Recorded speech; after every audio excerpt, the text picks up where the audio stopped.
Olá, seja bem-vindo a mais uma live da Palavra que Alimenta. Vou colocar aqui o tema para vocês. O tema é a respeito de propósito, arrependimento e de salvação. Glória a Deus. Vamos lá. Sejam bem-vindos.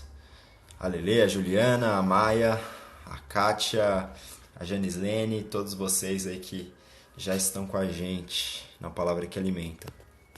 Bom, hoje eu vou falar um pouquinho a respeito de propósito, a respeito de Deus não fazer nada por acaso, tudo que Ele faz tem um propósito, a respeito do arrependimento, da importância do arrependimento no plano da salvação e o plano da salvação como um todo. Creio que esse é um assunto que todos os cristãos devem conhecer, todos os cristãos devem saber e de fato terem gravados no coração o fato de Deus ter criado tudo com um propósito, nos ter criado com propósitos e qual é o propósito dele para daqui para frente. O que ele deseja fazer para com as nossas vidas e como isso se desdobra em ações, como é que a gente faz isso acontecer. Então essas são as diretrizes da live de hoje.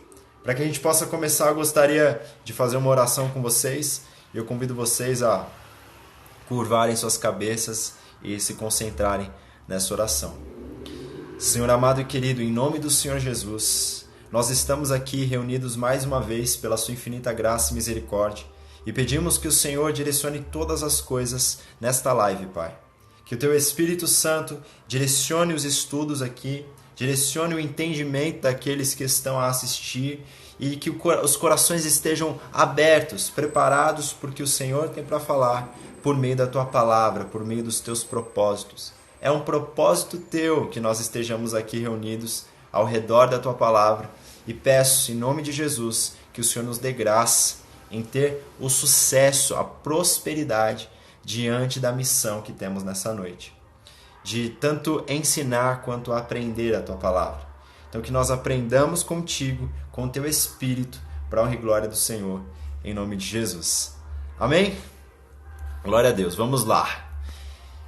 Primeiro ponto da mensagem pode ser dito que é a respeito de propósito. O que é, afinal, um propósito? Propósito é tudo aquilo que é feito através de um porquê. Tudo que tem um porquê ou tudo que tem uma intenção tem um propósito. E a gente vê isso em Deus quando nós olhamos para como Deus criou as coisas e o que Ele falou a respeito de sua criação.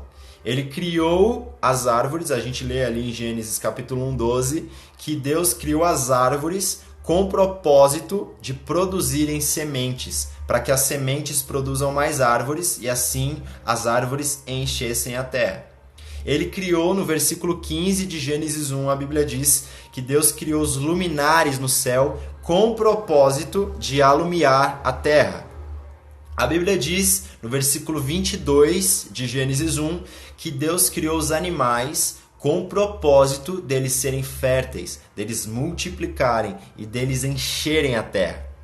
E no versículo 26 de Gênesis capítulo 1, Deus cria o homem à imagem e semelhança, com o propósito de dominar, de frutificar, de se espalhar sobre a terra, de dominar sobre os animais, de cuidar daquilo que Deus entregou em suas mãos. Mas mais do que isso, o propósito de Deus em sua criação era refletir, era transmitir, era demonstrar, se relacionar através do seu amor.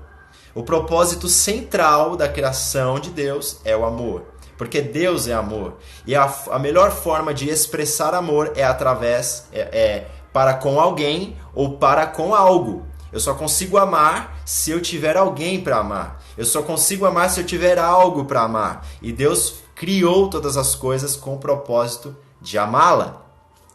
Bom, feito isso, entendendo isso, nós entendemos que o homem foi criado, sim, para multiplicar, para dominar, para cuidar. Mas mais do que isso, o homem foi criado à imagem e semelhança de Deus. Foi criado para refletir os valores de Deus, refletir o amor de Deus, aquilo que é agradável a Deus. E a gente entende que quando o homem é criado por Deus, e ele sendo criatura, deveria ser obediente ao seu Criador. Deveria estar alinhado àquilo que o Criador colocou por propósito na vida dele. Pois bem, quando o homem e a mulher decidem pecar, eles quebram essa semelhança. Lembra que o homem foi feito à imagem e semelhança? Quando ele peca, quando ele come daquela árvore que estava no centro do jardim, ele busca se fazer como Deus, porque a serpente disse, olha, se vocês comerem do fruto, porque Deus havia dito, não comam do fruto, porque no dia que vocês comerem, vocês vão morrer. E aí, feito isso, a serpente diz, olha, se vocês comerem, vocês não vão morrer não, pelo contrário, se vocês comerem, vocês vão ser como Deus. Vocês vão ter o conhecimento do bem e do mal. E aquela árvore estando no centro do jardim, Adão e Eva foram até lá, comeram daquele fruto e naquele momento eles perderam a semelhança com Deus. Porque Deus, ele é amor. Deus, ele tem para si um valor muito importante que é a obediência. E quando eles buscam comer do fruto, eles quebram essa semelhança. Quando Deus, quando o Pai, o Filho e o Espírito Santo dizem entre si, façamos o homem à nossa imagem e semelhança, Deus não tem uma forma, ele é Deus. Quem tem forma é Jesus. O Pai e o Espírito Santo não tem necessariamente uma forma. É que nós, como seres humanos, temos dificuldades de conceber Deus como ele é. Por isso, Deus criou Jesus na forma de um homem. E então nós conseguimos enxergar Deus dessa forma. E quando nós entendemos isso, nós sabemos que nunca foi a respeito de ver. Quando a gente enxerga que Deus diz, façamos o homem conforme a nossa imagem e semelhança, é conforme a semelhança de valores. E a gente vai entender isso melhor ao se desdobrar dessa mensagem. Bom, quando o pecado vem, ele quebra essa semelhança. E o homem, quando decide pecar, ele decide servir a si mesmo. Porque eu concebo da seguinte forma: obedecer é servir ao outro. Se eu obedeço a alguém. Então, obedecer é servir ao outro. No nosso caso, como filhos de Deus, a nossa função é obedecer ao Pai. Porém, quando o homem decide pecar, ele decide servir a si mesmo. A gente entende isso quando a gente olha para o pecado inicial, o pecado que causou um estrago até hoje. Porque quando o homem e a mulher decidem comer do fruto, eles decidem para si mesmos terem o conhecimento do bem e do mal. Eles decidem para si mesmos serem como Deus. E eles passam a servir a si mesmos quando eles pecam. E Deus, eles perdem a semelhança a partir desse feito. Entendendo isso, a gente entende o porquê eles foram expulsos do Éden. Aqueles que já não queriam mais servir a Deus, já não tinham mais semelhança com Deus, e quando não há semelhança, não há comunhão. Perdeu-se a semelhança, perdeu-se a comunhão. Então o homem decidiu por si só pecar, e quando ele fez isso, perdeu o direito de estar em comunhão com o seu Criador. Aí começa, a partir do momento que eles erram, a partir dali já se inicia o plano de salvação de Deus. Deus falou, olha, vai ter um homem que vai nascer da semente de uma mulher, e esse homem vai ser ferido no calcanhar pela serpente, mas esse homem ferirá a cabeça da serpente com o seu pé ferido. Então, ali já começa-se a falar a respeito de Jesus. E desde Gênesis até os últimos profetas antes de Jesus, falou-se a respeito de Jesus, falou-se a respeito da salvação. E quem foi o último profeta a falar a respeito de Jesus? João Batista. João Batista é aquele que apresenta o plano da salvação através do arrependimento. Eu vou, inclusive, compartilhar com vocês um pouco do estudo que eu fiz antes da live, por isso que eu comecei um pouco depois das 10h30.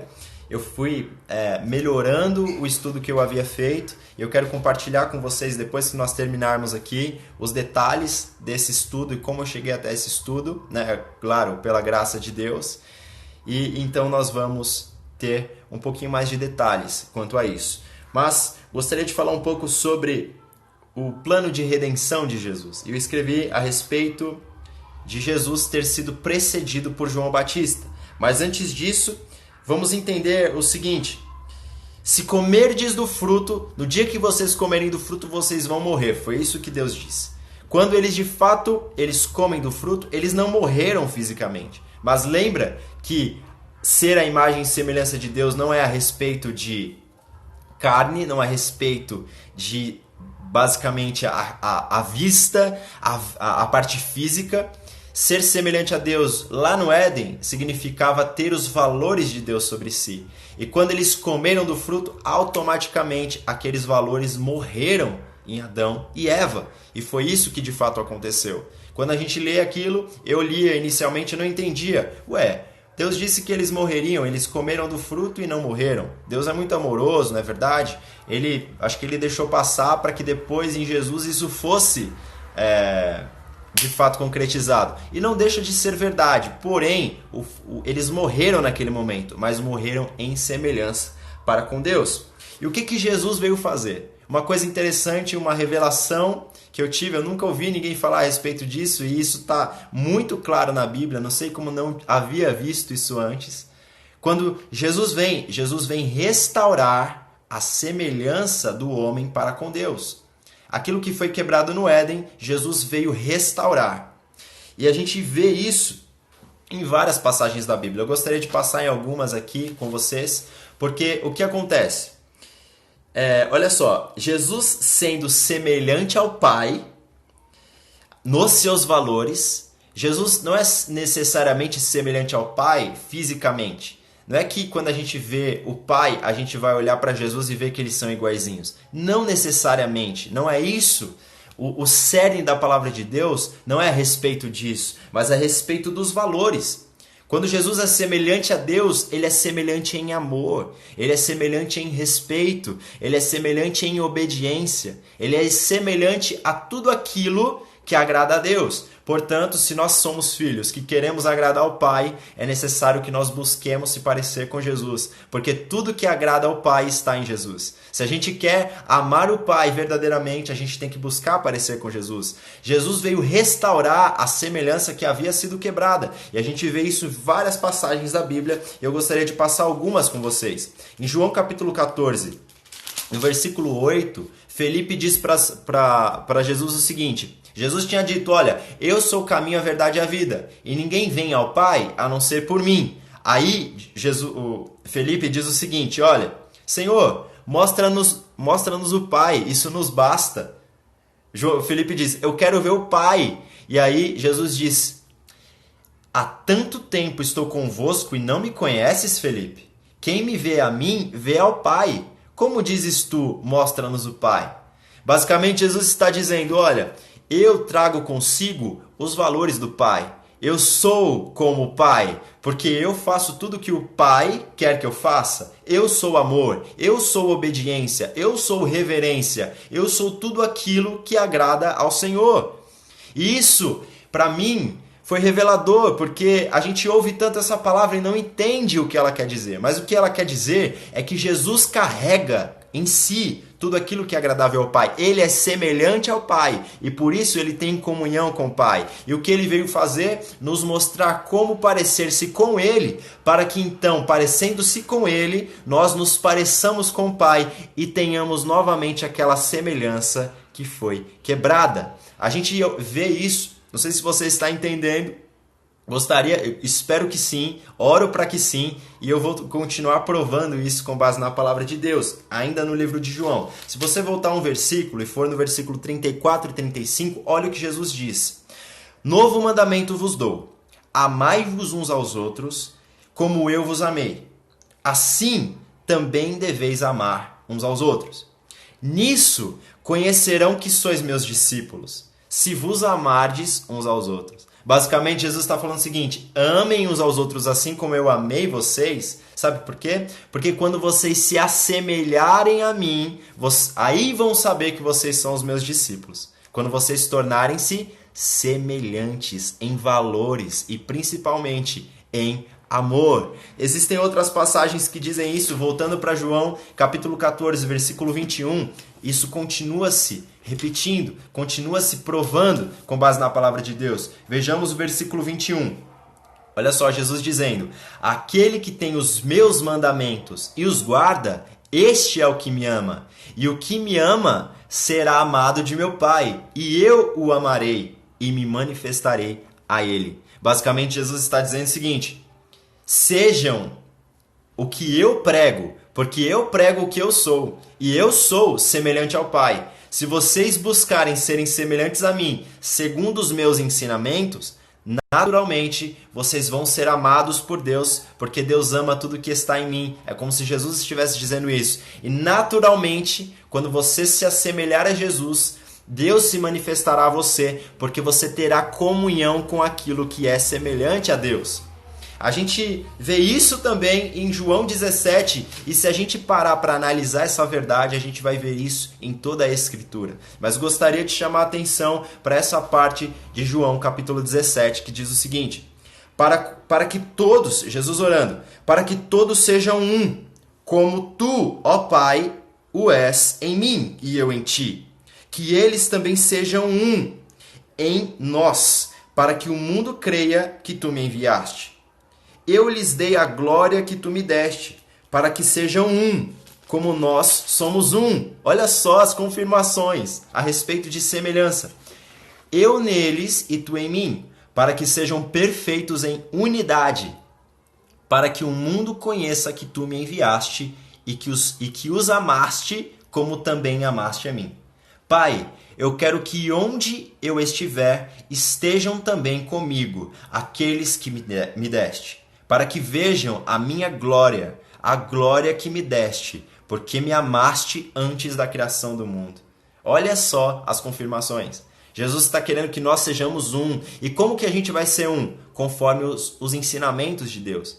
Quando a gente buscar se parecer com Jesus em unidade e todos nós juntos se parecermos com Jesus, porque este é o plano de Jesus, naturalmente vamos ser semelhantes a Jesus. E sendo semelhantes a Jesus, teremos novamente comunhão com Deus. Lembra do Éden? Lembra o que o pecado fez no Éden? Quebrou a semelhança. O que Jesus veio fazer? Restaurá-la. E é nisso que se resume. É nisso que a gente entende qual que é o plano de Deus em Jesus. Restaurar a comunhão que foi quebrada lá no Éden. Antes de Jesus começar a pregar, teve um homem que antecedeu Jesus, que veio antes dele pregar a respeito de algo que prepararia o caminho para Jesus. Quem é esse homem? João Batista. Eu gostaria de falar a respeito dele, porque o ministério dele é importantíssimo. E João Batista, uma coisa que é interessante em João Batista é que ele tanto fala-se a respeito de propósito quanto a respeito de arrependimento. Por que se fala a respeito de propósito com João Batista? Porque João Batista tinha um propósito específico.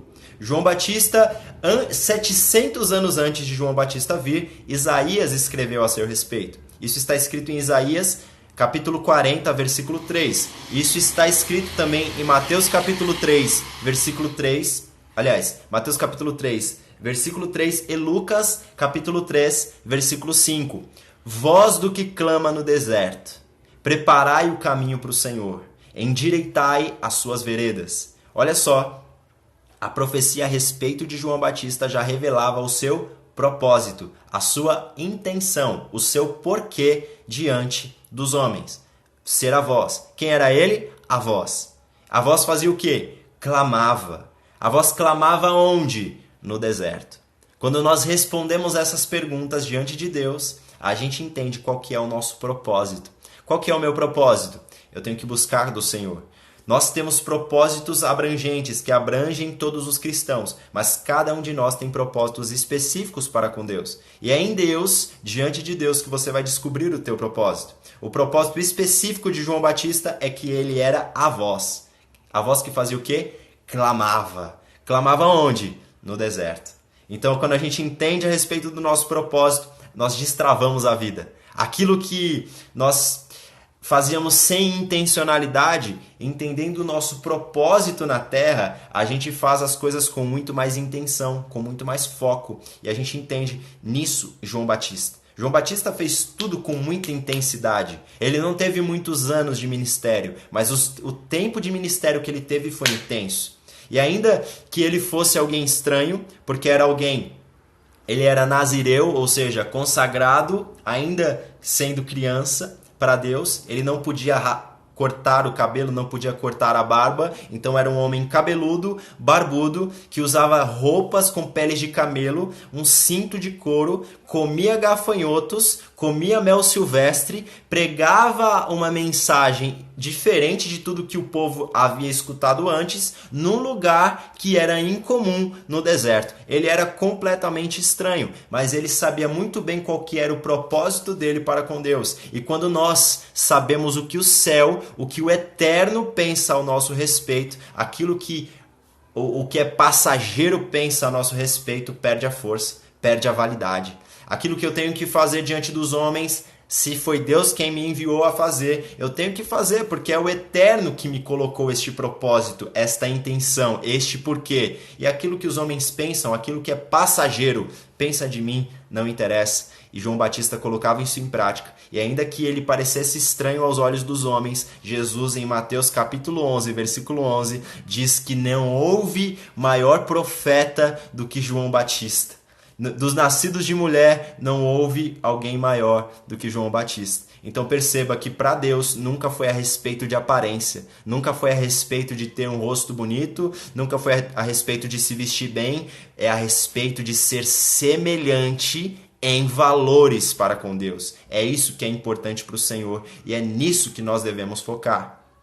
Pois bem, entendendo qual que é o propósito de João Batista, a gente acaba entendendo também como o nosso propósito se desdobra em Jesus.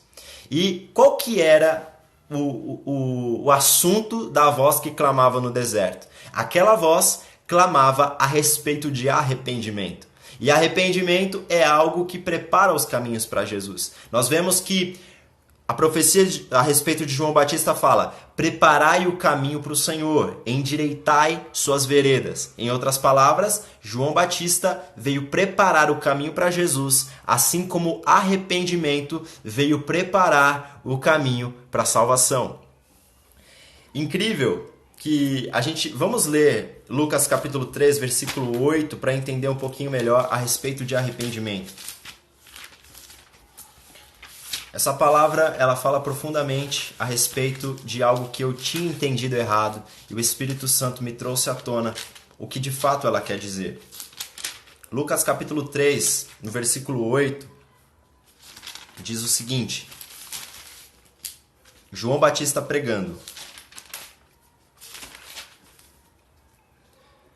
produzi frutos dignos de arrependimento.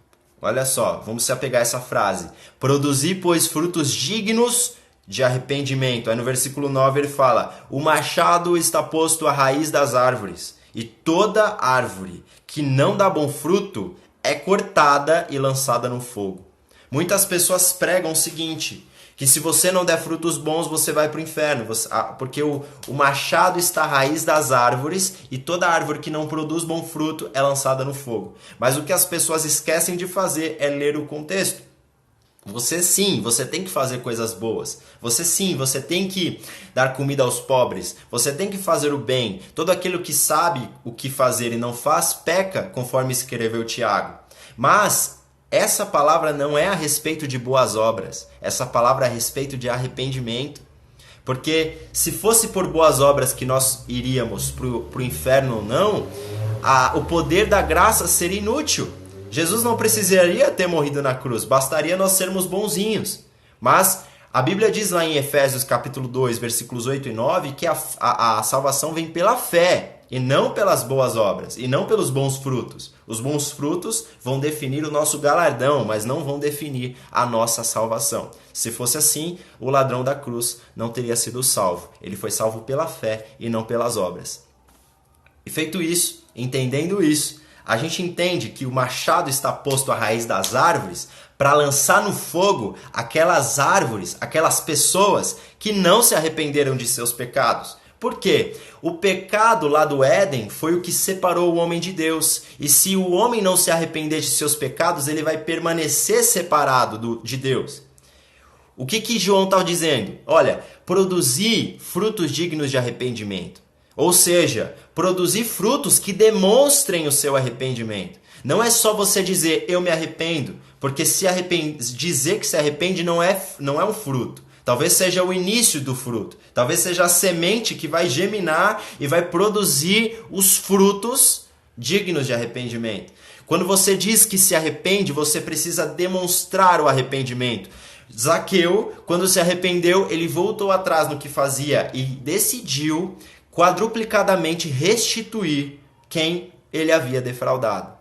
Em outras palavras, ele produziu um fruto que demonstrou arrependimento e não só se arrependeu. Não basta você dizer, eu me arrependo, Senhor, de ter visto pornografia. Aí chega no dia seguinte você vê pornografia de novo. Esse fruto não condiz com o teu arrependimento. Mas eu olhei para aquela mulher e eu pensei besteira. Se você olhou para aquela mulher e pensou besteira e você se arrependeu, você vai produzir frutos dignos de arrependimento. Mas eu não consigo falar com aquela pessoa, porque se eu falo com aquela pessoa eu acabo caindo em pecado. Se você se arrepende disso, você vai demonstrar frutos dignos de arrependimento, ou seja, frutos que demonstrem o seu arrependimento. Aquele carcereiro lá de Atos capítulo 16, quando Deus manda um terremoto e liberta Paulo e Silas das cadeias, aquele carcereiro, ele se arrependeu dos seus pecados. Uma prova disso, ele produziu frutos dignos de arrependimento. Quando ele levou para casa Paulo e Silas, e Paulo e Silas pregaram naquele lugar, a palavra diz que ele lavou os vergões das costas de Paulo e Silas. Ou seja, aquele homem que era violento se arrependeu da violência e ele voltou atrás nisso e produziu um fruto que demonstrou seu arrependimento. Ele cuidou das feridas daqueles homens machucados. Então, o arrependimento, ele nos faz voltar atrás naquilo que nos separou de Deus. Em outras palavras, lembra que o homem decidiu ser mestre, decidiu ser senhor de si mesmo quando pecou, quando quis comer do fruto para se parecer com Deus? É como se o homem dissesse, eu sou meu próprio senhor. Mas a Bíblia diz em Romanos capítulo 14, no final dos versículos, que Deus, ele é Senhor dos senhores. Ainda que você se ache um senhor da tua própria vida, Deus é Senhor dos senhores. E diante dele, todo joelho se dobrará e toda língua confessará que Jesus Cristo é o Senhor. E Jesus Cristo, buscando restaurar a semelhança do homem para com o Pai, nos deu exemplo para que nós o seguíssemos. Que nós façamos isso, mas que antes nós demos o passo inicial, que é se arrepender dos nossos pecados. Porque se arrepender é voltar atrás daquilo que nos separou de Deus. E eu posso te dizer uma coisa, você deve se arrepender dos seus pecados, porque os teus pecados te separaram do teu Pai. E são os pecados que trouxeram dor, trouxeram sofrimento, trouxeram mágoas, trouxeram tudo de ruim que a gente pode imaginar na terra, nasceu do pecado, nasceu da maldade. E tudo isso, por pior que seja, tem algo pior ainda. O pecado, ele vai... Sabe a saudade que você tem daquela pessoa que morreu? Essa saudade, ela nasceu do pecado. Porque foi por causa do pecado que o homem corrompeu a carne e passou a morrer. Sabe aquela saudade que você tem de uma pessoa que nunca mais vai voltar? É por causa do pecado.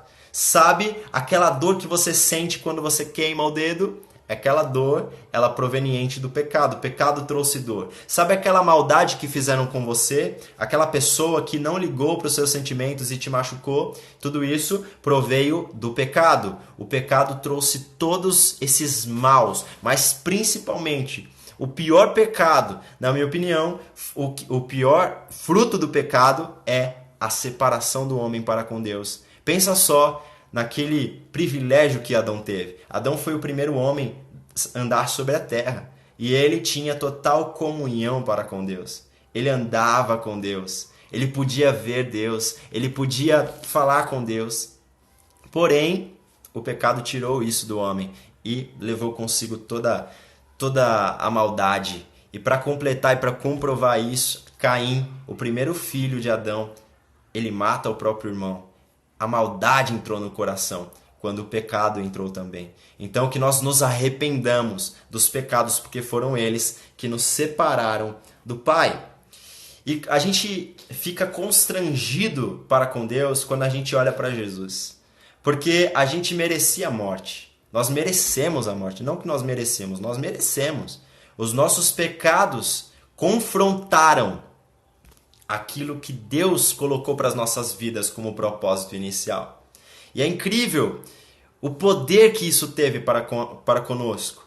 E Deus, ele não simplesmente decidiu que o homem ia pagar por esses pecados. Ele se fez carne, o verbo se fez carne, e sendo carne, pagou pelos nossos pecados, sofreu as nossas dores.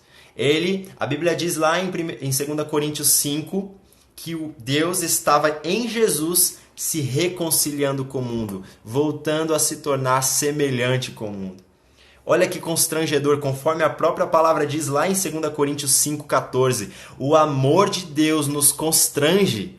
E a palavra para constrangimento do original daquele texto refere-se a bater, refere-se a reprimir. Constranger é reprimir, bater naquele contexto. E de fato, o amor de Deus bate na nossa maldade, bate nas nossas dores, nos nossos desejos, nas nossas atrações físicas. Tudo isso, o amor de Deus, ele destrói isso, ele bate nisso. Por quê? Porque tendo em nós tanto pecado, tanta mágoa, tanto rancor, Jesus tomou sobre si tudo isso e isso já não nos pertence mais se nele nós estivermos. Porque a palavra diz que aquele que está em Cristo, nova criatura é. As coisas velhas já passaram e tudo se fez novo. Por isso que eu vi que o Arthur comentou a respeito de santificação. Por isso que a santificação é tão importante. Porque a santificação, na minha opinião, é correr do pecado na direção de Jesus. Para mim, o Senhor, enquanto eu estava fazendo esse estudo, o Senhor me fez parar para pensar a respeito disso. Santificação é correr do pecado na direção de Jesus. É você não só parar de pecar, mas você parar de pecar e buscar se parecer com Jesus. Porque tudo aquilo que agrada ao Pai está em seu Filho amado, em quem Ele tem prazer. Então que nós nos pareçamos com Jesus, porque em Jesus nós nos tornaremos novamente semelhantes ao Pai. Quando nós, como cristãos, entendemos isso, a nossa vida vai para um outro nível. Talvez as pessoas que tenham entrado nessa live e já tenham saído porque não ouviram palavras agradáveis. Não ouviram palavras a respeito de bênçãos, a respeito de dons espirituais, a respeito de transformação, a respeito de renovação. Mas posso te dizer uma coisa? O fato das pessoas moverem nos dons espirituais não é o que mais agrada a Deus. O que mais agrada a Deus são corações amorosos e obedientes. Um fato disso, Mateus 11:11, Jesus diz que João Batista foi o maior profeta. Irmãos, tiveram profetas que fizeram coisas impressionantes. Olhamos para Elias. Elias subiu numa carruagem de fogo. Elias, ele fez um machado flutuar. Elias fez muitas coisas. Eliseu fez o dobro de milagres que Elias. Foram grandes profetas. E Jesus vira e diz que João Batista foi o maior profeta. Que milagre João Batista fez? João Batista não fez um milagre. João Batista não fez nada impressionante a ponto de dizer, nossa, ele move nos dons espirituais. Não, ele era uma pessoa obediente a Deus, que dizia aquilo que Deus queria dizer, que falava aquilo que não o povo queria ouvir, mas aquilo que ele tinha para dizer. Diante disso, a gente enxerga que é a respeito de parecer-se com Jesus em valores, em amor. É isso que é importante para o Pai e é isso que Ele espera de você. Que nós tenhamos a firme certeza de que o Senhor, Ele quer que nós nos tornemos semelhantes a Jesus e naquilo que a gente faz, naquilo que a gente é, principalmente em amor. Lembra do propósito da criação que foi citado no início da live? O propósito da criação foi Deus expressar o seu amor. Deus é amor, Ele permanece sendo amor. E diante desse fato, o amor, Ele demonstrou quando Ele criou tudo com propósito. E ainda que Ele soubesse que o homem ia pecar, ainda que Ele soubesse que o homem ia se virar contra Ele, que o homem ia se tornar idólatra, tanto de deuses que são feitos pela imaginação humana, quanto idólatras de si mesmos, colocando o próprio corpo em primeiro lugar, ao invés de colocá-lo no seu devido lugar, que é o Criador de todas as coisas, o Salvador de todas as coisas. E diante desse fato, a gente vê a importância da gente entender esse tema. Esse tema, irmãos, é muito importante e tem uma significância enorme para mim. O Senhor, diante das palavras que eu já havia lido, o Senhor trouxe esse entendimento que eu estou expressando aqui para vocês. Eu gostaria que vocês tivessem sede sobre esse tema. Propósito, quais são os propósitos de todas as coisas? O propósito da criação, o propósito de Jesus, o que Jesus veio fazer? Qual que é o plano da salvação?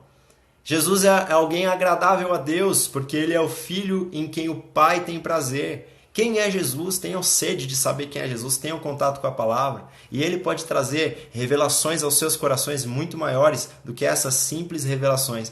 Porque, apesar de serem simples, elas mudam o curso das nossas histórias, quando nós entendemos e praticamos. Que tenhamos sede disso. E em Jesus a gente é chamado, olha que interessante, em Jesus nós somos chamados ao nosso propósito inicial, porque o nosso propósito inicial era viver para com o Pai, em comunhão com Ele, próximos a Ele, obedecendo a Ele, vivendo em amor para com Ele. E Jesus, e mesmo que o homem tenha se separado disso, em Jesus Ele traz isso de volta para nós, para que nós nos tornemos novamente semelhantes ao Pai, em valores, em amor e tudo aquilo que agrada a Ele. E então, quando a gente se parece com o Senhor, naturalmente a gente alcança a comunhão com Ele. É incrível isso, porque você só tem comunhão com aqueles com quem você se parece. Você vê um grupo de corintianos andando junto? Por quê? Porque eles são semelhantes entre si. Você olha para pessoas, os opostos se atraem. Irmãos, eu não concordo com essa afirmação, não sei vocês. Por quê? Porque normalmente a gente tem comunhão com aqueles com quem a gente é semelhante, não o contrário. Jesus, ele não crê nisso, que os opostos se atraem. Uma prova disso é que ele veio sendo semelhante ao Pai e quer que nós sejamos semelhantes a Ele, para que então nós tenhamos comunhão. Para Jesus, os opostos não se atraem, os semelhantes se atraem. Quando a gente olha para um casal que tem os mesmos valores, tem os mesmos prazeres, tem as mesmas ideias, eles são mais unidos do que casais que são opostos. Então que nós tenhamos a certeza de que para que a noiva tenha as bodas com o cordeiro, a noiva precisa ser semelhante ao cordeiro. E aquilo que o cordeiro ensinou, nós devemos buscar se parecer, para que então nós estejamos presentes no dia das bodas do cordeiro, no dia que você vai ver a face do teu Salvador, aquele que de braços abertos na cruz, abriu os braços para abraçar a tua vida e morrer a tua morte, sofrer as tuas dores, pagar o preço por você. Foi isso que Jesus veio fazer. E quando nós entendemos a respeito desse propósito, o propósito da salvação, a gente entende por que Jesus pregou a respeito de negar a si mesmo. Quem quiser vir após mim, negue-se a si mesmo, tome sua cruz e siga-me. Em outras palavras, quem quiser me seguir em direção à salvação, que vocês primeiramente neguem a si mesmos. Sabe por quê? Porque quando Adão e Eva colocaram a si mesmos no centro de suas vidas, eles falharam com Deus e foram expulsos do Éden. E agora, para que a gente volte para lá, volte para a presença de Deus, é necessário que a gente negue a si mesmo como centro de nossas vidas e coloquemos a Jesus. Quando nós colocamos Jesus no centro, tomamos a nossa cruz, ou seja, buscamos pagar o preço que é seguir Jesus e seguimos Ele, naturalmente a gente segue um caminho agradável ao Pai e busca então a semelhança que traz a comunhão para com o Senhor. Diante disso, a gente entende o quão amoroso Deus é. Olha o amor do Pai, Ele preparou todas as coisas. E mesmo sabendo que a gente ia errar para com Ele, mesmo sabendo que você ia ser falho, mesmo sabendo que você seria um pecador de mão cheia, assim como todos nós somos, Ele pagou o preço por nós e deixou tudo prontinho na cruz do Calvário. Depois que Jesus ressuscitou, aquilo que a gente precisa fazer para ser salvo não é ser bonzinho, não é ser perfeito. A perfeição é um caminho até Jesus. Jesus é o varão perfeito, ao qual nós devemos parecer, se assemelhar. Mas mais do que isso, a gente entende que não é a respeito do que a gente faz, é a respeito do que Jesus já fez. que você possa se arrepender daquilo que te separou de Deus lá no Éden e que você possa se reaproximar do Pai através do que Jesus fez na cruz do Calvário. Eu gostaria de perguntar, existe alguém que se arrepende nessa noite, que vai produzir frutos dignos de arrependimento, que no coração já está produzindo esses frutos de arrependimento, já não sente mais prazer só em lembrar dos seus pecados e quer, nessa noite, renovar a aliança com o Senhor ou de fato fazer uma aliança com o Senhor e confessar nessa live publicamente de que você é alguém que quer ser salvo pelo Senhor, que você possa comentar: eu quero receber Jesus como meu Salvador, eu não quero mais o pecado, eu quero Jesus, porque em Jesus eu vou buscar a comunhão com o Pai, a comunhão que só Ele pode oferecer. Existe alguém? Nessa noite eu quero te encorajar a abrir mão. Não é para depois, irmão, não é daqui a pouco, não é amanhã na igreja, não é... Irmão, faça isso quanto antes, você precisa disso para que você venha a ser salvo. Dessa forma, em Jesus, confessando-o como Salvador, buscando dentro do coração, encontrando fé de que Deus é o único Senhor e que Jesus foi quem Ele enviou para que Ele morresse a nossa morte, aí então nós vamos ser salvos. A Maria já foi alguém que deu um passo em direção a Jesus nessa noite. Eu gostaria de saber se existe mais alguém que está nessa condição de que quer de fato produzir frutos dignos de arrependimento. A Maia é outra pessoa que quer de fato recebê-lo como Salvador. Eu sei que tem mais pessoas aí que estão em cima do muro, se aceitam ou não aceitam. E a Camila é outra pessoa que quer receber Jesus como Salvador. O Arthur é outra pessoa que quer fortalecer a fé no Senhor. A Sokolovski é outra pessoa que quer receber. A Ellen é outra pessoa. Glória a Deus por isso. Glorificado seja o Senhor sobre cada uma de nossas vidas. E eu sei que tem mais pessoas aí. Eu sei que tem mais pessoas que ainda sentem no coração: eu quero me arrepender, mas acho que eu não consigo. Irmãos, a Bíblia diz: sujeitai-vos a Deus, resisti ao diabo e ele fugirá de vós. Não espere que o diabo fuja de você para que então você se sujeite a Deus. Se sujeite a Deus nessa noite e poderosamente Ele pode te ajudar, buscando se parecer com Jesus, a renunciar tudo aquilo que te afasta de Deus. E aí se cumprirá a palavra que diz: chegai-vos a Deus e Ele se achegará a vós. A Natália é outra pessoa que quer renovar a aliança com o Senhor Jesus. Existe mais alguém? Até então, a Maria. Deixa eu ver se tem mais alguém. A Maria, a Maia, a Camila, o Arthur, a Sokolovski, a Ellen e a Natália são pessoas que querem receber o Jesus como Salvador. Se existe mais alguém que está nessa condição, que você possa comentar. Eu gostaria de começar a orar por eles. E vocês que ainda estão em cima do muro, que vocês pensem bem, pois só o Senhor é capaz de te levar até o Pai. Só Jesus, só Ele pode. E a Bíblia diz lá em Lucas capítulo 15 que quando um pecador se arrepende, há festa nos céus diante dos anjos de Deus. Diante de Deus, os anjos cantam e dançam, fazem festa, porque um pecador se arrependeu. Que você possa gerar essa festa nos céus em nome de Jesus. Gostaria de começar a orar, e vocês que estão voltando para o Senhor ou recebendo-o pela primeira vez, que você possa repetir as palavras iniciais dessa oração, para que então o Senhor possa recebê-los em nome de Jesus. Pai amado e querido, em nome do Senhor Jesus, apresento essas vidas, Pai amado, que nessa noite entenderam que não existe outro Salvador, que apesar deles terem sido separados do Senhor no Éden, em Jesus eles reencontraram um caminho ao qual se achegarão a Ti, ó Pai. Em nome de Jesus, eu te peço pela vida da Maria. Nessa hora, cada um deles está dizendo que se arrepende dos seus pecados. Gostaria que vocês repetissem assim: eu, diga seu nome, me arrependo dos meus pecados e produzirei frutos que demonstrem o meu arrependimento. Eu desejo buscar me assemelhar com Jesus, me assemelhar em Jesus, pois em Jesus eu encontrarei comunhão para com o Pai, aquele que há de me salvar do pecado e naturalmente me salvar da morte através do sangue de Jesus. Eu tenho plena certeza disso e por isso eu oro. Pai, escreve o meu nome nos céus, no livro da vida. E em nome de Jesus, me dê forças para que eu possa suportar a minha cruz e seguir após ti. Pois eu sei, Pai amado, que eu devo negar a mim mesmo, e negar a mim mesmo todos os dias. Que assim se faça para a honra e glória do Senhor. Que o Senhor possa me ajudar e possa me dar forças por meio da oração, por meio da leitura da Tua palavra, colocando o Senhor todos os dias em primeiro lugar. Pai amado, eu tiro a minha vida do centro do meu ser e coloco Jesus Cristo. E assim eu creio que eu posso, então, ter comunhão com o Senhor e, naturalmente, pelo sangue de Jesus e pela fé no Filho de Deus, ser salvo.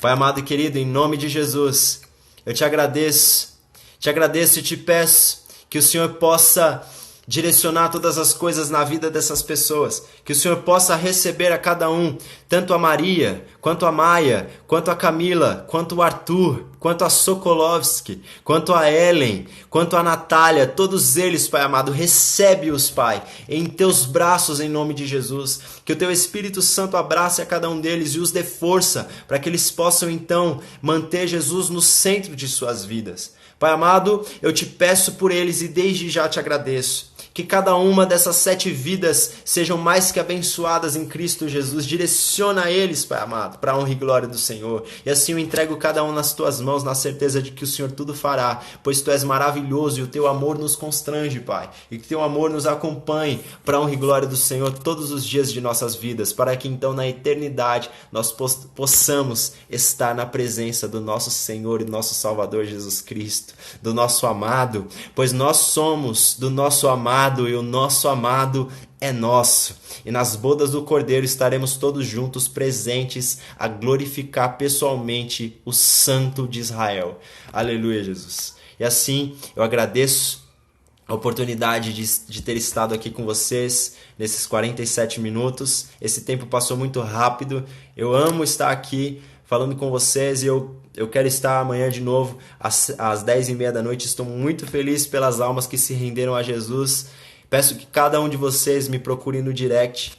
Cada uma dessas pessoas que receberam o Senhor como Salvador, gostaria de falar individualmente com cada um de vocês. Que Deus abençoe o descanso de vocês, abençoe esse sábado à noite, abençoe o domingo de vocês e que vocês possam ser mais que abençoados em Cristo Jesus. Orem, hein? Acabando a live, que vocês possam orar, falar com o Senhor no particular, no secreto, que vocês possam ler da palavra do Senhor, que vocês possam ter intimidade com essa belezinha aqui que nos traz cada vez mais para perto do Senhor. Ela é o maior instrumento do Senhor para nos tornar semelhantes a Jesus e naturalmente voltar àquela comunhão do Éden. Deus os abençoe, fiquem com Deus. Se Deus quiser, eu vou baixar essa live. Se Deus quiser, ela estará no YouTube em breve. Fica na paz. Deus os abençoe em nome do Senhor Jesus. Só uma coisa, eu fiquei de compartilhar com vocês o estudo aqui, eu só vou mostrar para vocês como o texto ficou organizado. Eu coloquei aqui algumas coisas que Deus foi me mostrando. Deus é um ser intencional, tudo que Ele faz é intencional. Eu tenho certeza que Deus tinha a intenção de fazer essa live e de salvar essas vidas nessa noite, essas almas, em nome de Jesus. E eu fui colocando aqui tudo aquilo em que Deus é intencional, nas árvores, nos luminares, nos animais, no homem principalmente, para que ele seja amado, se relacione, obedeça e reflita o que Deus é. Olha só, fui separando por partes, começando por propósito, depois falando a respeito do pecado, falando a respeito do plano de salvação e a respeito de propósito, o propósito de João Batista e o que ele tem a ver com o plano de redenção. Olha só, quem ele é? A voz. Voz do quê? O que ele faz? Ele clama. Clama onde? No deserto. Esse aqui é o resumo do propósito de Deus para com João Batista. E aí a respeito do arrependimento, até então chegar na conclusão.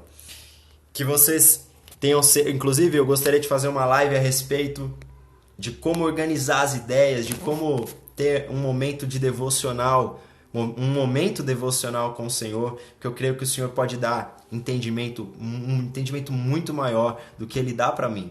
E eu tenho certeza que isso é só vocês pedirem. Pedi e dar-se-vos-á, buscai e achareis, batei e abrir-se-vos-á. Que vocês possam ter essa sede de estar em contato com a palavra de Deus, porque essa palavra, irmãos, que foi ministrada nessa noite aqui, eu tenho certeza que alcançou os corações que estavam de braços abertos para essa mensagem, mas primeiramente alcançou o meu coração. Fiquei muito feliz por ela e graças a Deus eu creio que os céus também ficaram diante dos frutos, que são essas almas preciosas para o Senhor. Muito feliz por vocês. Deus abençoe cada um de vocês, tanto as almas que se reconciliaram, que se lançaram aos pés de Jesus, quanto aqueles que estão aqui apenas apreciando a palavra de Deus. Eu gostaria de perguntar, existe alguém, não tem mais ninguém não, que quer se entregar para o Senhor Jesus nessa noite? Não tem alguém aí que ficou em cima do muro, só está esperando mais uma pergunta? Eis que a pergunta está sendo feita. Existe mais alguém que está nessa condição? Porque eu tenho certeza, irmãos, Deus confirma no meu coração que alguém está em cima do muro. Que você possa se entregar para o Senhor e se arrepender daquilo que separou você de Deus lá no Éden. E o que separou você de Deus foi o pecado. E você se arrependendo dos seus pecados e colocando o Senhor em primeiro lugar na sua vida e confessando-o publicamente como Salvador, naturalmente o Senhor há de manifestar a salvação sobre a sua vida. Por isso que lá diz em Mateus capítulo 16, versículo 17 ou 15, se não me engano, quem crê e for batizado será salvo. Quem não crê será condenado. Sabe o que Jesus quis dizer com isso? Quem crê e demonstrar publicamente que crê será salvo. E quem não crê será condenado.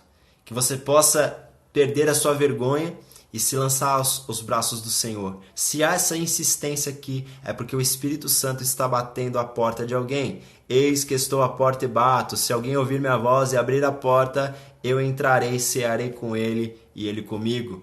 Existe alguém nessa condição que quer receber o Senhor como Salvador ou se reconciliar nessa noite, que você possa comentar em nome de Jesus. Enquanto você comenta, eu vou orando, pedindo que o Senhor tome direção de todas as coisas em nome de Jesus. Pai amado e querido, muito obrigado por esta oportunidade de aqui estarmos reunidos ao redor da Tua Palavra, aprendendo com Teu Espírito.